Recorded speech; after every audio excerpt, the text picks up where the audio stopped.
Apabila seseorang berbuat dosa, yakni jika ia mendengar seorang mengutuki, dan ia dapat naik saksi karena ia melihat atau mengetahuinya, tetapi ia tidak mau memberi keterangan, maka ia harus menanggung kesalahannya sendiri.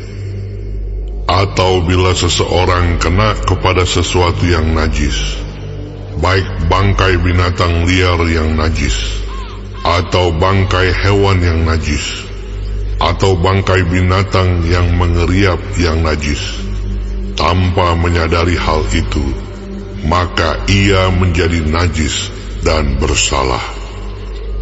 Atau apabila ia kena kepada kenajisan berasal dari manusia, dengan kenajisan apapun juga ia menjadi najis, tanpa menyadari hal itu, tetapi kemudian ia mengetahuinya, maka ia bersalah. Atau apabila seseorang bersumpah teledor dengan bibirnya, hendak berbuat yang buruk atau yang baik, sumpah apapun juga yang diucapkan orang dengan teledor tanpa menyadari hal itu, tetapi kemudian ia mengetahuinya, maka ia bersalah dalam salah satu perkara itu. Jadi apabila ia bersalah dalam salah satu perkara itu, haruslah ia mengakui dosa yang telah diperbuatnya itu, dan haruslah ia mempersembahkan kepada Tuhan sebagai tebusan salah karena dosa itu seekor betina dari domba atau kambing menjadi korban penghapus dosa. Dengan demikian, imam mengadakan pendamaian bagi orang itu karena dosanya. Tetapi jikalau ia tidak mampu untuk menyediakan kambing atau domba, maka sebagai tebusan salah karena dosa yang telah diperbuatnya itu, haruslah ia mempersembahkan kepada Tuhan 2 ekor burung tekukur atau 2 ekor anak burung merpati, yang seekor menjadi korban penghapus dosa dan yang seekor lagi menjadi korban bakaran. Haruslah ia membawanya kepada imam, dan imam itu haruslah lebih dahulu mempersembahkan burung untuk korban penghapus dosa itu. Dan haruslah ia memulas kepalanya pada pangkal tengkuknya, tetapi tidak sampai terpisah. Sedikit dari darah korban penghapus dosa itu haruslah dipercikkannya ke dinding mezbah, tetapi darah selebihnya haruslah ditekan keluar pada bagian bawah mezbah. Itulah korban penghapus dosa. Yang kedua, haruslah diolahnya menjadi korban bakaran sesuai dengan peraturan.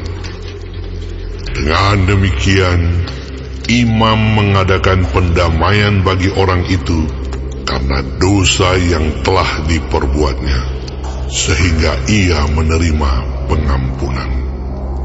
Tetapi jikalau ia tidak mampu menyediakan 2 ekor burung tekukur atau 2 ekor anak burung merpati, maka haruslah ia membawa sebagai persembahannya karena dosanya itu 1/10 eva tepung yang terbaik menjadi korban penghapus dosa. Tidak boleh ditaruhnya minyak dan dibubuhnya kemenyan di atasnya, karena itulah korban penghapus dosa. Lalu haruslah itu dibawanya kepada imam, dan imam itu haruslah mengambil daripadanya segenggam sebagai bagian ingat-ingatannya, lalu membakarnya di atas mezbah di atas segala korban api-apian Tuhan. Itulah korban penghapus dosa.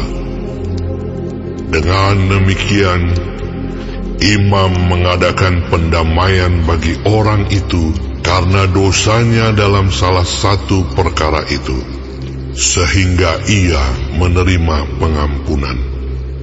Selebihnya adalah bagian imam, sama seperti korban sajian.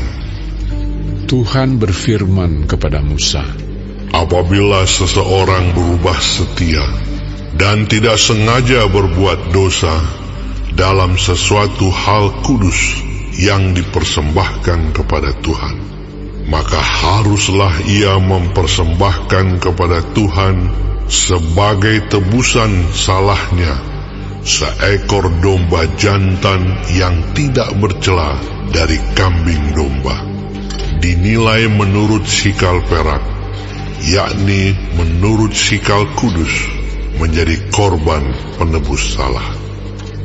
Hal kudus yang menyebabkan orang itu berdosa haruslah dibayar gantinya dengan menambah 1/5, lalu menyerahkannya kepada imam. Imam harus mengadakan pendamaian bagi orang itu dengan domba jantan, korban penebus salah itu, sehingga ia menerima pengampunan. Jikalau seseorang berbuat dosa dengan melakukan salah satu hal yang dilarang Tuhan tanpa mengetahuinya, maka ia bersalah dan harus menanggung kesalahannya sendiri. Haruslah ia membawa kepada imam seekor domba jantan yang tidak bercela dari kambing domba, yang sudah dinilai sebagai korban penebus salah.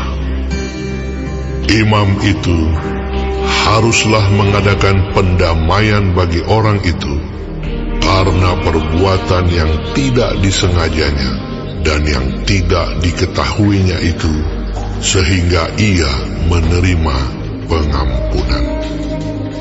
Itulah korban penebus salah.